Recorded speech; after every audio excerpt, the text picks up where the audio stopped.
Hi guys, welcome to another edition of Troopaloo TV. Today we're going to be talking about the Yamaha Super Tenere. This is a 2014 model. It's not the electronic suspension, it's the standard bike. Going to run through the features and some of the benefits and not so much benefits of this bike. Having done the Triumph Explorer before, it's nice to do both bikes. They are very different bikes, so we're going to talk about that.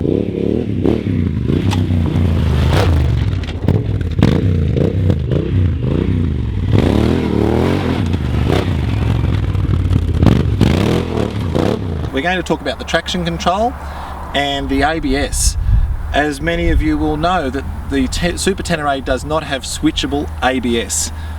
For this video, we've actually put in a switch that we can turn ABS on and off.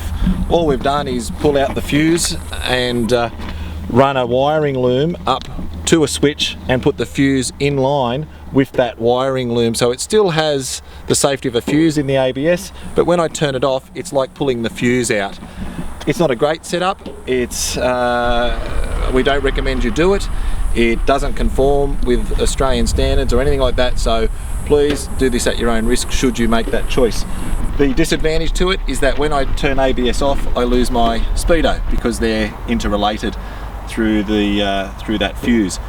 However, I will show the differences between ABS on and ABS off because many hardcore adventure riders will really need that feature of having ABS off. We'll also, as I said, run through the different levels of traction control and talk about how that works.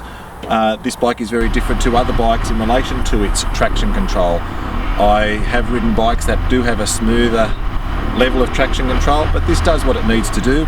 And of course, there's two different modes, as well as being able to turn the traction control off. Also on this bike we have sport and touring mode.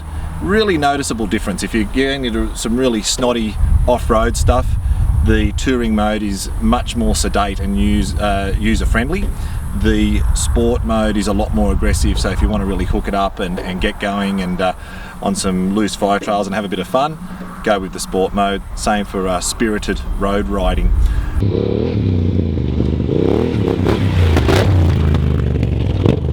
As far as traction control goes, it is very good, very user-friendly. The modes are very good. I just wish they came with standard ABS off option. In relation to ABS, I just want to talk about that for a second.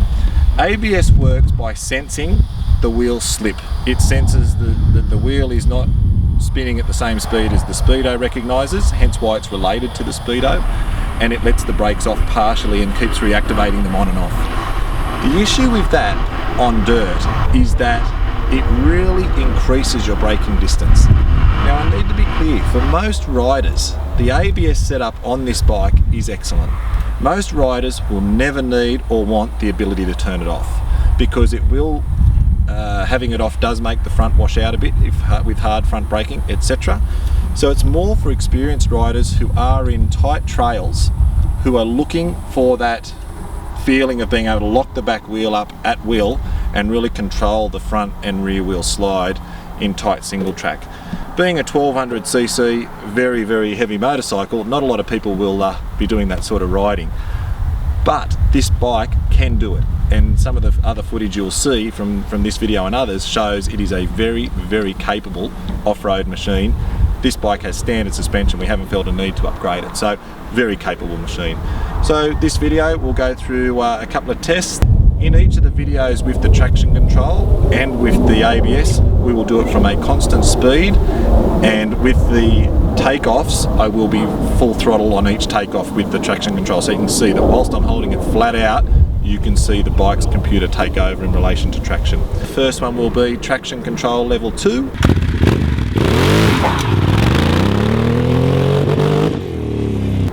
The next one will be traction control level 1.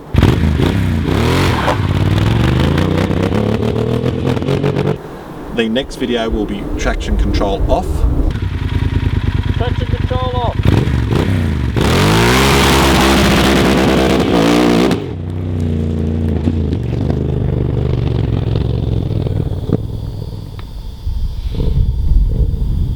Then we will do a video of ABS on.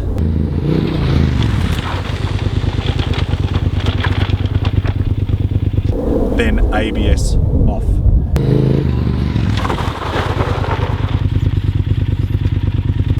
Okay guys, we've just done our ABS braking test, and again, as we've shown before, it's very significant. I hit this line on both tests at 45 kilometers an hour. So not extreme speeds, about the speed you'd be doing on a fire trail cruising along. When I have ABS on, let's count the steps out and pace it out very scientifically here. 1, 2, 3, 4, 6.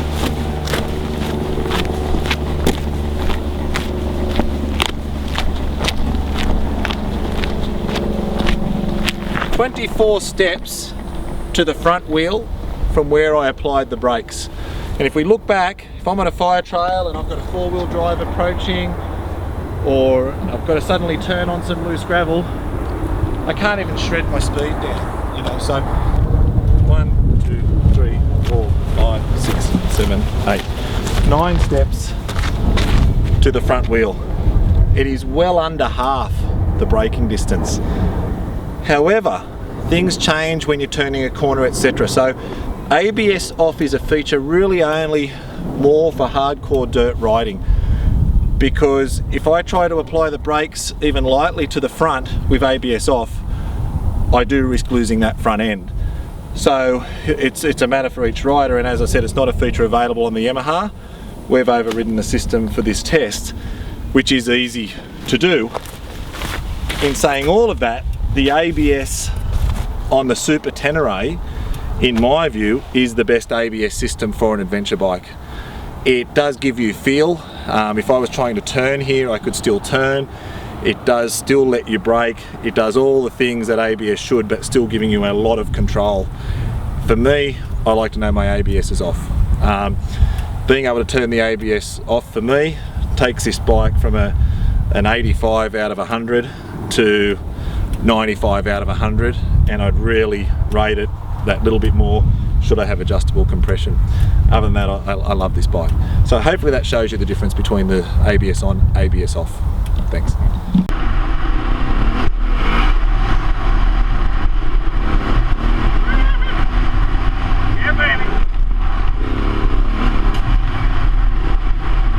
We start at the front, and I'll just work you through all the features that we've got on this bike. We removed the standard tyres and fitted a set of Scorpion Rallies, standard fare on any of our off-road adventure bikes. We've got the Yamaha factory PIA spotlights. These fit seamlessly to the Yamaha factory crash bars. We have the Yamaha factory headlight protector. We've moved the screen into the highest position. Being a taller rider, I like that extra wind protection. We've got a set of Polysport enclosed handguards. I really like the feeling of the proper Enduro enclosed handguards, and the Polysports fit fine. Having the World Crosser kit, we've got a bit of carbon on the side for a nice bit of bling. It's also a lot stronger than the plastic. I fitted pivot pegs. I really like pivot pegs. It just lets my boot move seamlessly, again having the pivot point back here. So with the fat pegs, often your foot pivots on the front, which in effect decreases this distance to the actual brake point. But because the peg pivots, my actual pivot point is still back here, so it lets my boot move, retain full grip onto my boot, yet have good control to my brake and gear selection. Again, on the back, we've got these Pirelli Rally tyres. Again, pretty good on the road and really good on the dirt for what they are. Back carrier, because we're running the Yamaha top box system on this, so the back carrier is again standard Yamaha. Going through, we've got the Arrow muffler. We've got a full system on this from Arrow. What a great system. It does really free up the power, and the sound just is awesome. So just sounds tough, this bike, and it's having the headers and the muffler just work a treat from Arrow. Excellent product. Other than that, we've got some decals and just things to tidy it up, but it really doesn't need much more. So as you see with some of the riding, the suspension on this bike is really good from factory. So on the front of this bike, we've got adjustable rebound and compression and preload. So we can revalve this bike, we can play with the suspension, it's fully adjustable, and it's an excellent suspension setup. All we've done is played with the clickers on this bike to get a setup I like. On some of the erosion bumps, hitting them at sort of 80, 90 kilometres an hour, yeah, I'm getting some bottoming out. That's not the norm though. In the snotty stuff, in the rough stuff, I really wouldn't want it much firmer. And the forks are tunable and an excellent fork. In relation to the rear shock, I wish Yamaha did go with adjustable compression as well. But we've got adjustable rebound.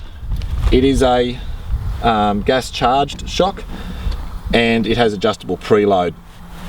I am considering whether we go down the option of a Wilbers or an Öhlins. It's just that it works so good standard. It's not like other bikes where I felt I had to do it straight away. And even now it functions and works great, and we've really punished this shock and it just holds up all the time. And to be honest, it's really good standard. So from touring to up-riding, rough terrain, it is a good shock. I just wish that it did have that adjustment for compression as well as rebound. The bike itself, parallel twin 1200.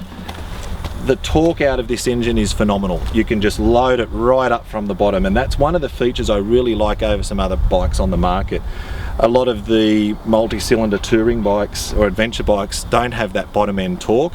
This really pulls from the bottom and has a really linear power curve. It lets you be in a wrong gear sometimes, but it still will pull you through. It will rev if you need it to rev. It sounds great and it keeps the weight down from being a parallel twin. And to me, I've got a WR450. It just feels like a really big WR450 on steroids, and I like that familiarity. Being Yamaha, we have punished this bike. I've put it through everything. I haven't had one fault with the bike. Just nothing. Nothing's broken. There's not even indication of anything going wrong. It is just starts every time. Absolutely phenomenal bike. So hopefully through some of the footage you can see what it's capable of. This is available to test ride if you do want to ride one of these. Can't speak highly enough of this bike. It is more off-road orientated than some of the other adventure bikes. Some people will like that, some won't. The Triumph Explorer is the one it gets compared to a lot. Triumph Explorer, cruise control, beautiful 3-cylinder engine, great for long distances. This bike does pip it in the bush. So if I was riding to Perth with a little bit of dirt and wanted to go on some gnarly trails still, I'd probably pick the Explorer.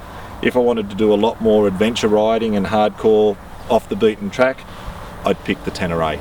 So it comes down to your choice. Both excellent bikes, and like I said, come down and go for a ride. Thanks.